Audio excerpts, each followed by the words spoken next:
Estamos acá para presenciar el acto de defensa del trabajo de Ariane, que se denomina Estudio de los factores que afectan la accidentología vial en Argentina.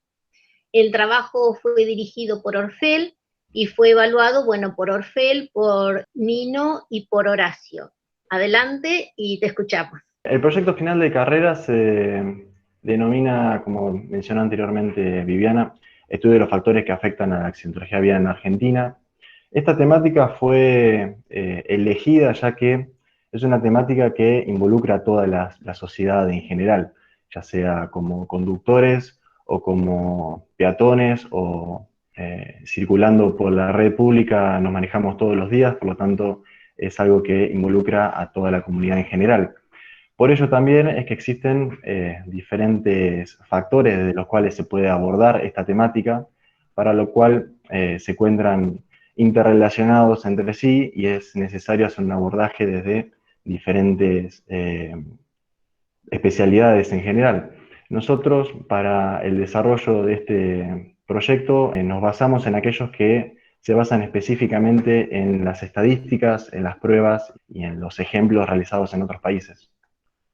Para entender un poco de cómo funciona la accidentología vial en el mundo, anualmente se producen 1,24 millones de muertes por accidente de tránsito, entre los cuales se concentran en aquellos lugares donde existen ingresos bajos o ingresos medios en su mayoría, en el 80% de los casos. Como podemos ver en el gráfico, las regiones como África y Latinoamérica son los que presentan la mayor tasa de mortalidad por cada 100.000 habitantes, y en los últimos lugares están ocupados por Europa y América del Norte por debajo de la tasa media.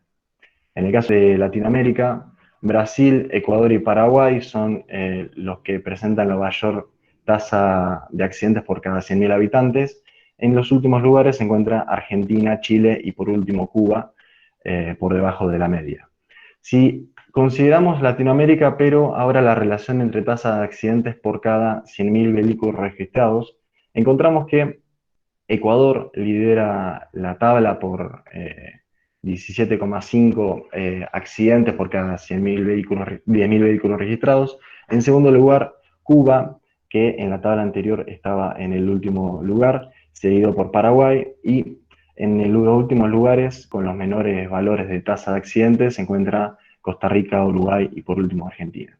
Realizamos un análisis de 4 países latinoamericanos, los cuales no son extremos de tabla, y 4 países europeos, de manera de poder estimar cómo se relacionan estos valores.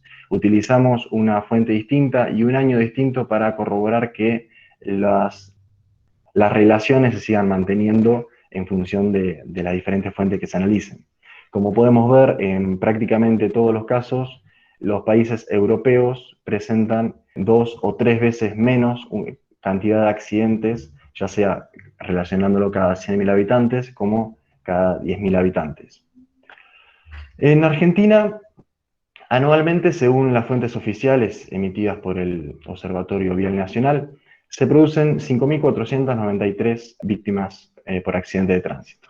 Se producen 113.000 heridos, entre los cuales el 44% son heridos leves, el 7% son heridos graves y el 49% no se especifica. Esto ya nos rinde cuenta de la poca evidencia científica y estatal que existe en base a los análisis de los datos de cómo se producen los accidentes y demás. Estos valores representan ser la primera causa de fatalidades entre los jóvenes de 15 a 34 años y representa la cuarta causa de fatalidades para todos los rangos etarios. Si consideramos un promedio de 5.500 personas por año, estamos hablando de 460 personas al mes. Esto, para tomar magnitud de estos valores, son relacionables a 2 más tragedias como la de Cromañón o 9 tragedias como las de 11 que se produzcan al mes. También otro tema importante a tener en cuenta son los costos que le causan al Estado los accidentes viales, los cuales representan para el año 2017 175.000 millones de pesos. Esto son en base a un informe que realizó el Observatorio Vial Nacional en 2019, para los cuales se realizó la conversión al precio del dólar que cerró ese año, que era 19 pesos, y representó 9.244 millones de dólares. Esto representó para ese año el 1,7% del PBI para Argentina. Según la Organización Mundial de la Salud, los países con ingresos de bajos a medios utilizan entre el 1,1 al 2,9% del PBI. ¿Qué equivalencias se pueden hacer con este monto de dinero para lo que es el Estado? En la tesis de grado que realizó el ingeniero Marcos Pascua, se realizaron las equivalencias y se llegó a la conclusión que se puede financiar el 50% de la incorporación de una caja negra, que la caja negra es mismo la caja negra que funciona en los aviones, que recopila las informaciones previo a los accidentes y demás, para todo el parque automotor. Adquisición de radares de manera de tener una relación radar-persona, radar-población, que se tiene, por ejemplo, en países como Francia, y la construcción de 7.200 kilómetros de ruta 2+1. 2+1 son las rutas convencionales que nosotros conocemos, pero en la que se incorpora un tercer carril durante una cierta cantidad de kilómetros, en los cuales se va intercambiando entre los sentidos de circulación de manera que se produzcan los sobrepasos en un sentido y en el otro. Si analizamos los causales de los accidentes, las fuentes nacionales indican que el 48% de los accidentes se producen por colisiones o choques, el 2% en vuelco, despistes, caídas, el 4% en otros, y el 41% sin especificar.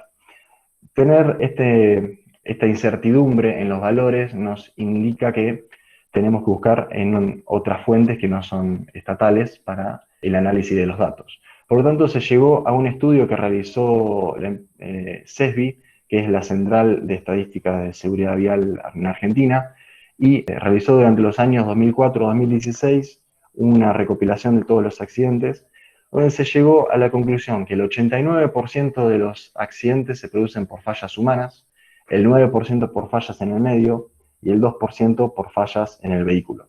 Entre las fallas humanas más comunes está la invasión del carril, con el 44,2%, seguido luego por distracción, maniobras abruptas, velocidad inadecuada, etc. Lo que vale destacar es que los temas a desarrollar más adelante en esta presentación son la velocidad y la forma en la que se prepara a los conductores a la hora de emitir el carnet de conducir. Estos dos temas, si bien no están detallados en esta tabla, son temas transversales a todos estos factores que están involucrados en los accidentes viales, ya que los magnifican o en muchos casos los causan, ¿no? Pero bueno, son generales para todos estos puntos. Por lo tanto, nos surge la duda de qué es lo que se está haciendo en materia de seguridad vial con las medidas estatales respecto a estas fallas o estos causales que analizamos. El Estado argentino realizó un informe acerca de la situación vial en la actualidad, basándose en la población, en el parque automotor, la manera de conducción, el uso de bebidas alcohólicas previo a la conducción y la utilización de elementos de seguridad. Se llegó a estos 4 puntos en donde se informó que no es una falta de información lo que provoca los accidentes, sino que los conductores están informados en base a las medidas precautorias y demás, pero aún así no se respeta. Existe una falta de autocrítica en donde la culpa siempre la tiene otro, el error es de otro, no por un error propio. Existe también un exceso de confianza en el cual se llega a cometer o a estar en situaciones de riesgo las cuales no se deberían, y también existe una falta de apego a la ley. No se realiza lo que dice la ley, sino se realiza lo que hace la comunidad o lo que se cree que se debería hacer. Albert Einstein dijo, lo malo no es solo que haya accidentes de tráfico, sino lo poco que sabemos de por qué se producen y lo poco que hacemos para evitarlo. Esta, si bien es una frase que se dijo hace mucho tiempo, está muy en vigencia por lo que podemos ver en la actualidad. Por lo tanto, como mencionamos anteriormente, las temáticas a abordar son 2, la velocidad y la manera de que se preparan los conductores para emitir el carnet de conducir.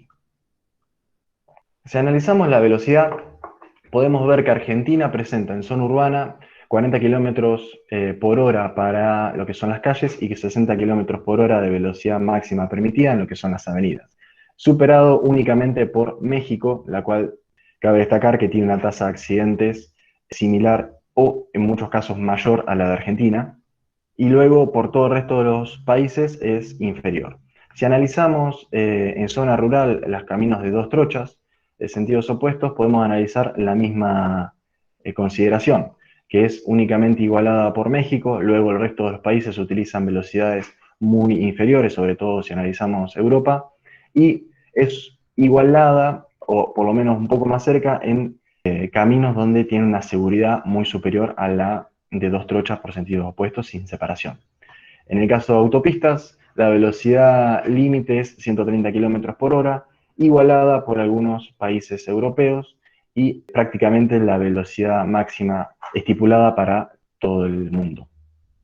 Por lo tanto, si, como dijimos anteriormente, 130 kilómetros no se puede superar en ningún lado del mundo prácticamente, ni en ningún lado del territorio nacional, en ninguna circunstancia, porque los vehículos no tienen un límite de velocidad estipulado en ese valor. Cualquier vehículo que vemos en la red pública puede llegar fácilmente a los 160 kilómetros por hora, en algunos casos 180 o hasta mucho más. Existe una relación matemática entre el riesgo que existe para una colisión y la velocidad a la que se está llegando.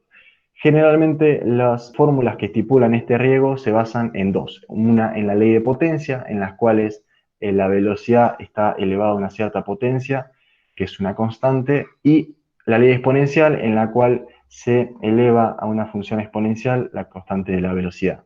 Luego se afectan estos valores a constantes vinculadas a la velocidad o constantes vinculadas a la elasticidad del accidente. Esto para determinar todos los parámetros que se ven en los diferentes estimadores, ¿no? También se relaciona la liberación de la energía cinética como el principal causante de la fatalidad de un accidente. Esto se demostró en los últimos años que no es tan así, porque por más que en un accidente no se produzca una liberación de energía, sino que toda la energía se transforme, la variación de la velocidad, ya sea en las componentes o en la magnitud, le provoca al cuerpo tensiones o esfuerzos, ya sea en los órganos o en las diferentes partes, que terminan con consecuencias muy graves en los involucrados y hasta en muchos casos la muerte. Luego, analizando las velocidades de impacto límite, son aquellas velocidades a partir de las cuales las consecuencias en los involucrados se incrementan muchísimo. Si analizamos el gráfico de abajo, es para la relación entre un auto con un peatón, ciclista o motociclista, donde la velocidad límite son 30 km por hora. En el caso de que se produzca una colisión a 30 km por hora, las probabilidades de sobrevivir son del 90%. Ahora, si la colisión se produce a 50 km por hora, las posibilidades de sobrevivir son del 20%. Por lo tanto, este gráfico es para el primer caso, pero se realiza lo mismo para una colisión de auto-auto con un impacto lateral, donde la velocidad es 50, y auto-auto con un impacto frontal, donde la velocidad es 70 km por hora. Si analizamos las distancias de frenado que se requieren para las diferentes velocidades, tenemos en cuenta un parámetro utilizado en ingeniería, que es la distancia visual de detención, la cual involucra una parte que es referida a la percepción del riesgo y una parte referida a cuál es la distancia de frenado propiamente dicha. Si analizamos la fórmula, es una fórmula cuadrática, por lo tanto, las relaciones entre las velocidades sucesivas no son lineales, sino que se van incrementando cuadráticamente. Por lo tanto, si analizamos en zona urbana, por ejemplo, un objeto que se ubica a 45 metros y nos encontramos circulando a 40 km por hora, no impactaríamos con él en el momento del frenado. Si en contrapartida nos encontramos circulando a 50 km por hora, impactaríamos con este objeto a 14 km por hora, y si encontramos circulando a 60, estaríamos colisionando prácticamente a 30 km por hora, que es la velocidad límite mencionada anteriormente. Y lo que sucede en zona rural es similar. Si circulamos a 110 km por hora, necesitamos 246 metros para frenar.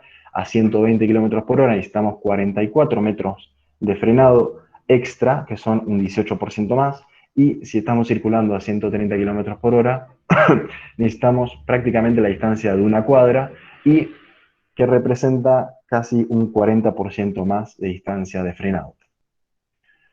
Por lo tanto, si analizamos las velocidades de marcha o las velocidades directrices, podemos tomar estos dos gráficos.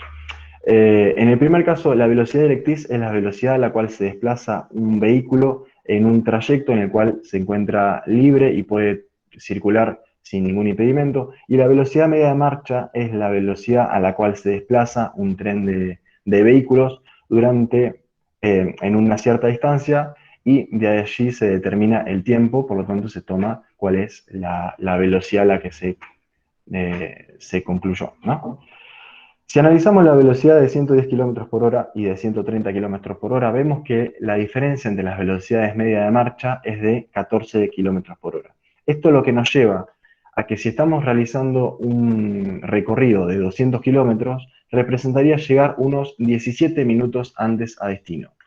En el caso de viajar a una distancia de 400 kilómetros de distancia, representaría unos 35 minutos antes de llegar a destino, de un total de viaje de 4 horas y 23 minutos. Por lo tanto, como vimos anteriormente, se somete a riesgos debido a las distancias mayores de frenado y demás, y los beneficios obtenidos son muy pocos si analizamos estos tiempos, ¿no? Existen dos proporcionalidades que están buenas de tener en cuenta, donde se indica, según la OMS, que sobrepasar entre 5 kilómetros la media o 10 kilómetros la media en zona rural son suficientes para duplicar el riesgo de una colisión. Esto es igual a manejar con el límite de alcohol en sangre. Y circular dentro de los 10 o 15 kilómetros superiores al límite es igualmente peligroso que circular a velocidades mucho más extremas, esto es en caso de zonas rurales. Y existe este gráfico de referencia donde te indica, por ejemplo, que colisionar a 70 km por hora es equivalente a arrojarse de un séptimo piso, cosa que nadie realizaría, pero circular a 70 km por hora es muy frecuente. Por lo tanto, se debe hacer hincapié en cuáles son los riesgos asumidos versus los beneficios obtenidos. Se deben concientizar y tomar medidas, y se necesita principalmente un nuevo abordaje de la temática desde un nuevo enfoque, priorizando esto que son los riesgos asumidos versus los beneficios obtenidos. Analizando ahora el segundo punto, donde son la preparación de los conductores, se puede ver que no existe evidencia nacional en la cual se involucre cuál es la preparación de los conductores y cómo se refleja esto en la accidentología vial. Nación indica que se deben respetar estos 5 puntos para la preparación de los conductores, principalmente, en primer lugar, un curso teórico y práctico, en segundo lugar, un examen psicofísico, examen teórico de conciencia ética y ciudadana, conducción, señalamientos y legislación, y un examen práctico de detección de fallas y de idoneidad conductiva. También existe a nivel nacional un curso teórico y práctico de seguridad vial, el cual es gratuito, digital y obligatorio. La parte de obligatorio aún es un poco cuestionable porque a nivel local no se pide para poder realizar el curso, ni el examen. El curso teórico práctico consiste en 11 módulos de duración entre 10 y 50 minutos que luego son detallados en forma escrita. El curso es disponible para motos y automóviles y se tratan temas como educación ética ciudadana, elementos del vehículo, reglas para una conducción eficiente, entre otros. En el caso de la barría, existe un curso práctico donde consiste en 5 encuentros, es arancelado aunque con un muy bajo costo, y lo que se le otorga a los asistentes es las habilidades básicas de manejo, de arrancar y frenar, de poder estacionar entre dos vehículos y no mucho más que eso. Y una pequeña introducción de cómo se circula en zona urbana. Luego se debe realizar el curso teórico y posteriormente un curso práctico en un circuito cerrado donde se evalúen estos conceptos básicos de manejo. Por lo tanto, a nosotros, como vimos anteriormente, el curso nos prepara, por ejemplo, con ciertos tips referidos a la distancia que debemos permanecer de un vehículo que está sucesivo a nosotros, pero no nos prepara a cómo se debe realizar efectivamente un sobrepaso en la ruta, siendo que, como vimos en las causales de los accidentes, es la principal causa de fatalidades entre las fallas humanas, ¿no? Tampoco nos prepara a conducir en la capital o en grandes ciudades. No estamos de esta manera saliendo preparados para conducir en estos lugares, menos en zonas de montaña donde hay ciertas particularidades a tener en cuenta. ni tampoco qué es lo que sucede con el alcohol en el cuerpo humano, siendo que la ley estipula que se pueda conducir bajo los efectos del alcohol, donde tenemos 0,5 miligramos de alcohol en sangre permitidos por ley para poder conducir como límite. No se indica cuál es este valor, a qué representa en cantidad de bebida, ni de qué manera funciona la desintoxicación en el cuerpo una vez que se incorporó, cuánto tiempo hay que esperar y demás. Cosa que en otros lugares, como por ejemplo en España, sí se indican ciertos valores como para tener una mínima referencia. Por lo tanto, esto conlleva a que los conductores salgan muy poco preparados a la calle, siendo que desde el momento que es emitido el permiso de conducir son potencialmente peligrosos porque ya se encuentra circulando en la vía pública. Además, conlleva que los conductores novatos se vayan adquiriendo de experiencia de conductores con una mayor experiencia, valga la redundancia, siendo que les pueden incorporar técnicas que son erróneas o conceptos de manejo los cuales no son aconsejables y demás. Además que sucede que existe una falta de uniformidad en los conceptos teóricos de manejo, ya que podemos ver a diario cómo diferentes personas tienen conceptos distintos de la regla de manejo, siendo que la ley estipula una sola. ¿Cómo se realiza en Europa? Si bien todavía está permitido que los padres enseñen a manejar a sus hijos, es una práctica que no está muy recomendada y existen muchos cursos de manejo avalados a nivel nacional a los que se pueden acceder. También existen unos ciertos programas, los cuales son muy interesantes, como este de percepción de riesgos, que es una simulación de un vehículo circulando en la vía pública y en un momento te preguntan a ver si vos detectaste alguna situación de riesgo cuando se corta el video, qué es lo que harías en esa situación, de qué manera actuarías, dónde es que estaba el riesgo en el momento que se cortó el video y qué es lo que genera esa situación de riesgo, ¿no? Pues no sé si vieron en uno de los gráficos, aparecía un ciclista en la senda peatonal y predecir qué es lo que va a pasar después. Esto es muy beneficioso ya que se determinó que es mucho mejor el poder predecir anticipadamente un riesgo y tomar medidas para no llegar a él que un rápido accionar en los reflejos del conductor. En Gran Bretaña, desde que se introdujo este tipo de test, se redujo un 11,3% los accidentes para los conductores durante su primer año. En cada uno de los países se determina de manera distinta, se realiza de manera distinta este tipo de test, pero en la mayoría de los países europeos se realiza. También existe un programa que es el programa de pérdida de control del vehículo, en los cuales se somete a los voluntarios a ciertos test donde con gran facilidad se pierde el control del vehículo, ya sea porque el camino está enjabonado o lo que fuere. De esta manera, lo que se demuestra es con la facilidad que un conductor puede perder el control del vehículo y de esta manera tener mayor conciencia al manejar y no someterse a situaciones riesgosas. Por lo tanto, las conclusiones de este punto son que el enfoque actual es incompleto. Se analizan, como se determinaron anteriormente, existen las causales que no son atendidas por los temas desarrollados en los cursos.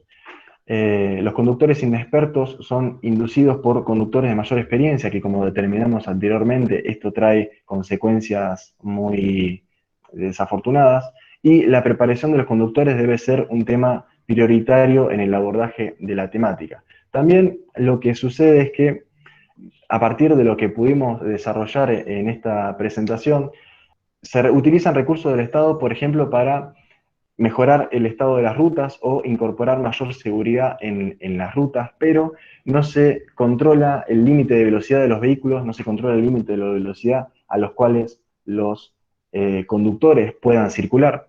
Por lo tanto, los accidentes van a seguir pasando por más que todos los caminos de Argentina sean autopistas.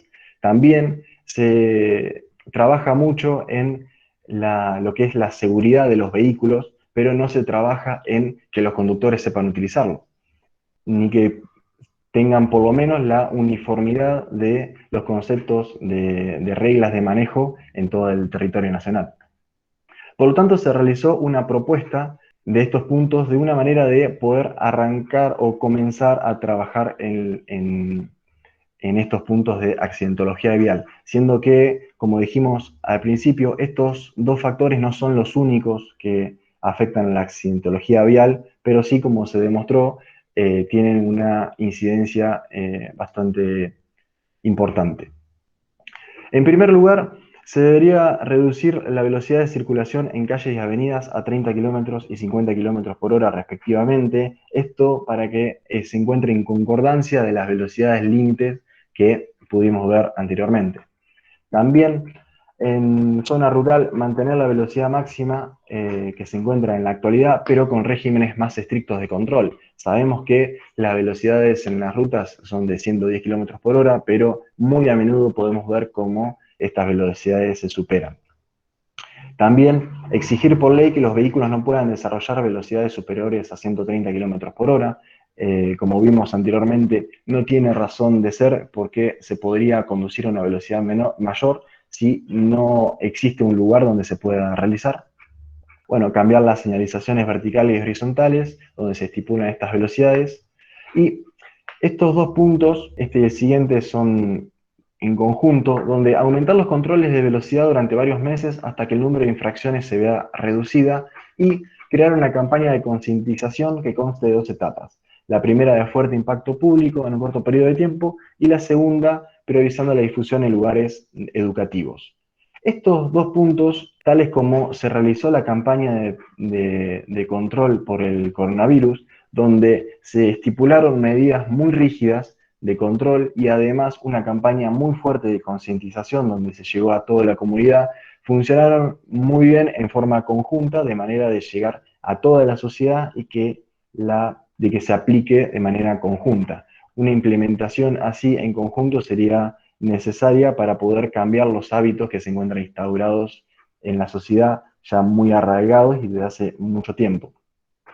Luego, implementar la educación vial en edad temprana. Este es un parámetro que se utiliza mucho en Europa. Los interesados en el proyecto final de carrera se encuentra desarrollado como se realiza en los diferentes países, donde se involucra desde en algunos casos de los jardines de infantes o de las escuelas primarias y continuando durante todo el ciclo educativo, diferentes maneras de involucrar la educación vial, ya que como vimos al principio, la educación vial es un tema que tiene que involucrar a toda la comunidad, ya que nos vemos involucrados a diario en la red vial y es muy beneficioso que desde las escuelas se esté trabajando en estos temas. También implementar el programa integral de emisión de licencias de conducir, el cual consiste en 5 puntos.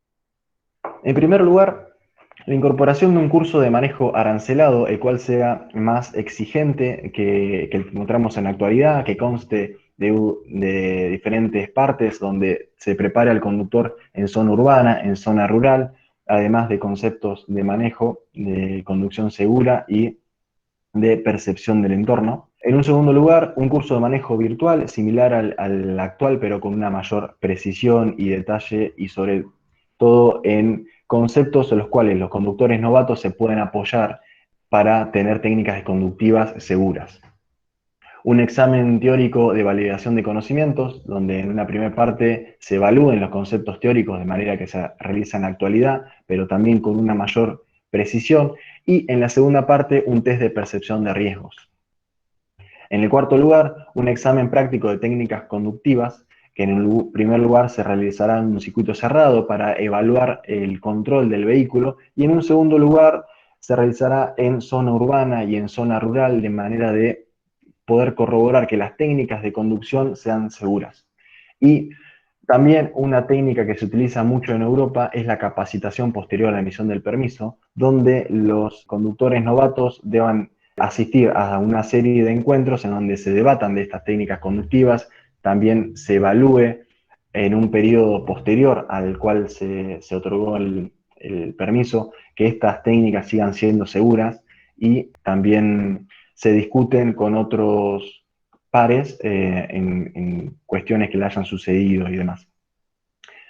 Siguiendo con la propuesta, incorporar un curso arancelado de pérdida de control del vehículo al cual se pueda acceder de manera voluntaria. Esto es muy beneficioso porque una vez que se somete a ese tipo de test, el asistente ya recuerda por siempre, ¿no?